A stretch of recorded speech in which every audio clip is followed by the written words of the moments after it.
রাজবাড়ীতে দক্ষ ও জাতীয় মানের সাঁতারু তৈরি করতে ২১ বছর আগে জাতীয় ক্রীড়া পরিষদের উদ্যোগে নির্মিত হয় আন্তর্জাতিক মানের সুইমিং পুল। তবে দীর্ঘদিন পড়ে থাকায় গেটটি জং ধরে রং ফ্যাকাশে হয়ে গেছে। ময়লা আবর্জনার স্তূপ, আগাছা ও ঝোপ জঙ্গলে সুইমিং পুলের পুরো মাঠ ছেয়ে গেছে। মাঠের মধ্যে বিচরণ করছে গরু। চালু হবার পর দীর্ঘ ১৭ বছর ধরেই অযত্নে অবহেলায় বন্ধ রয়েছে সুইমিং পুলটি। ফলে কোনো কাজেই আসছে না সুইমিং পুলটি। রাজবাড়ী থেকে হেলাল মাহমুদের পাঠানো তথ্য ও ছবিতে ডেস্ক রিপোর্ট।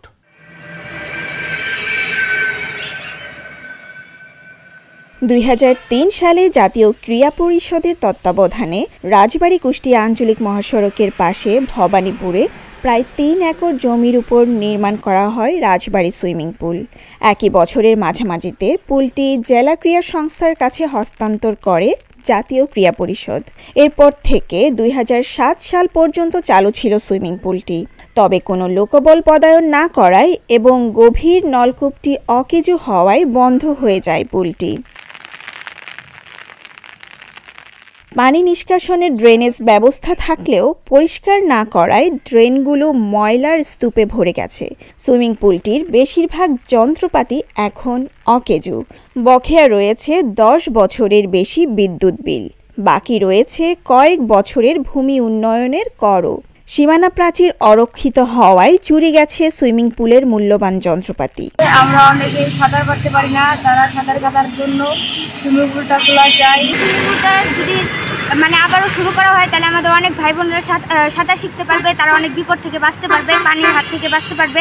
ক্রীড়া সংস্থার মধ্য দিয়ে এটি হওয়ার কথা, কিন্তু ক্রীড়া পরিষদের আর্থিক সীমাবদ্ধতার কারণে হোক, যেভাবেই হোক, এটিকে সেভাবে দেখভাল করা অতীতে হয় নাই। আমি বিশ্বাস করি সাম্প্রতিককালে তারুণ্য নির্ভর যে সমাজ ব্যবস্থা তৈরি হচ্ছে এবং এগিয়ে যাচ্ছে, এটিকে যদি সংস্কারের মধ্য দিয়ে ভালো একটি সুইমিং পুল তৈরি করা হয় তাহলে রাজবাড়ীবাসীর জন্য, রাজবাড়ির জন্য এটা একটা মাইল ফলক হিসেবে বিবেচিত হতে পারে। ইতোমধ্যেই কর্তৃপক্ষের সঙ্গে আলোচনা করা হয়েছে। দ্রুত সময়ের মধ্যে এই সুইমিং পুলটি সংস্কারের মাধ্যমে পুনরায় চালু করা হবে বলে জানালেন জেলা প্রশাসক। এটি দীর্ঘদিনে আসলে অযত্ন, অবহেলা এবং কোনো ধরনের সংস্কার কার্য না করার কারণে ব্যবহার অনুপযোগী হয়ে পড়েছে। আমি আমার আগে যে ডিসি স্যার পরিবর্তিত প্রেক্ষাপটে গত ডিসেম্বর মাসেই কিন্তু স্যার সুইমিং পুলটি মেরামতের জন্য একটি প্রাক্কলন তৈরি করে জাতীয় ক্রীড়া সংস্থায় প্রেরণ করেছেন।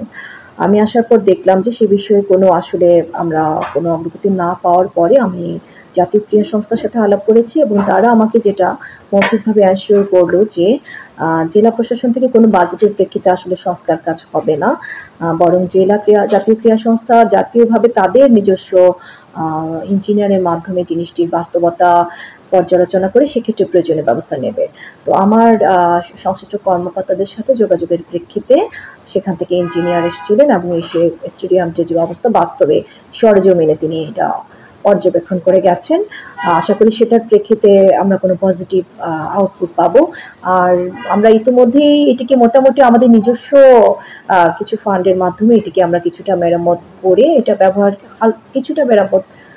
ব্যবহার উপযোগী করে আমরা কিন্তু আমাদের যে এই বছরের সাঁতার প্রশিক্ষণটি ছিল আমরা সেই প্রশিক্ষণটি এখানে আমরা সমাপ্ত করেছি। দ্রুত সংস্কার করে সাঁতারের রাজবাড়ী হারানোর ঐতিহ্যকে ফিরিয়ে আনতে সুইমিং পুলটি পুনরায় চালুর দাবি জানিয়েছেন জেলা ক্রীড়াপ্রেমী ও সংশ্লিষ্টরা। Dhaka journal news desk.